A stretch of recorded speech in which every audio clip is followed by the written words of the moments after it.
പരിശുദ്ധ പരമ ദിവ്യകാരുണ്യീശോയ്ക്ക് എന്നേരവും ആരാധനയും സ്തുതിയും പുകഴ്ചയും ഉണ്ടായിരിക്കട്ടെ. ഇന്ന് മെയ് മാസം 19-ാം തീയതി തിങ്കളാഴ്ച.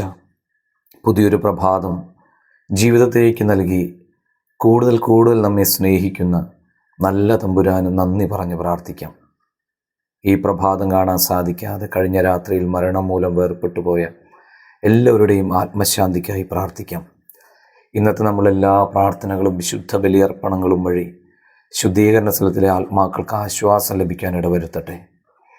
കർത്താവേ, ഈ ദിവസം മുഴുവനും അങ്ങയുടെ സജീവ സാന്നിധ്യവും സംരക്ഷണവും ഞങ്ങളോടൊപ്പവും ഞങ്ങളുടെ നിയോഗങ്ങളോടും കൂടെ നൽകണമേ.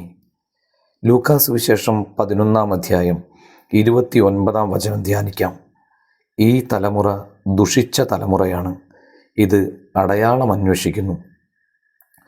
ഒരുപാട് അത്ഭുതങ്ങളും അടയാളങ്ങളും കണ്ടിട്ടും ഒന്നും മനസ്സിലാകാത്ത പോലെ പിന്നെയും ഈശോ ദൈവപുത്രനാണെന്നതിന് തെളിവ് ആരായുന്ന ജനത്തെ അഭിസംബോധന ചെയ്യുകയാണ് കർത്താവ്.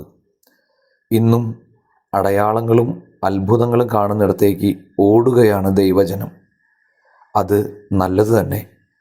എന്നാൽ ഏറ്റവും വലിയ അത്ഭുതം നമ്മുടെ ദേവാലയങ്ങളിലെ അൾത്താരമേശമേൽ നടക്കുന്ന അത്ഭുതമാണ്. അപ്പവും വീഞ്ഞും ഈശോയുടെ ശരീരവും രക്തവുമായി മാറുന്ന വലിയ അത്ഭുതം.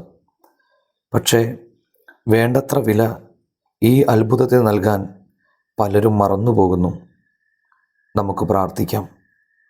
കർത്താവേ, വിശുദ്ധ കുർബാനയാകുന്ന അത്ഭുതങ്ങളുടെ അത്ഭുതത്തിൽ അങ്ങയെ കാണാനുള്ള വലിയ ഭാഗ്യം ഞങ്ങൾക്ക് ഓരോരുത്തർക്കും നൽകണമേ. എല്ലാവർക്കും നല്ലൊരു ദിവസം ആശംസിക്കുന്നു. നമ്മുടെ കർത്താവ് ഈശോ മിശിഹായുടെ കൃപയും പിതാവായ ദൈവത്തിൻ്റെ സ്നേഹവും പരിശുദ്ധാത്മാവിൻ്റെ സഹവാസവും ഉണ്ടാകട്ടെ, ഇപ്പോഴും എപ്പോഴും എന്നേക്കും. ആമേൻ.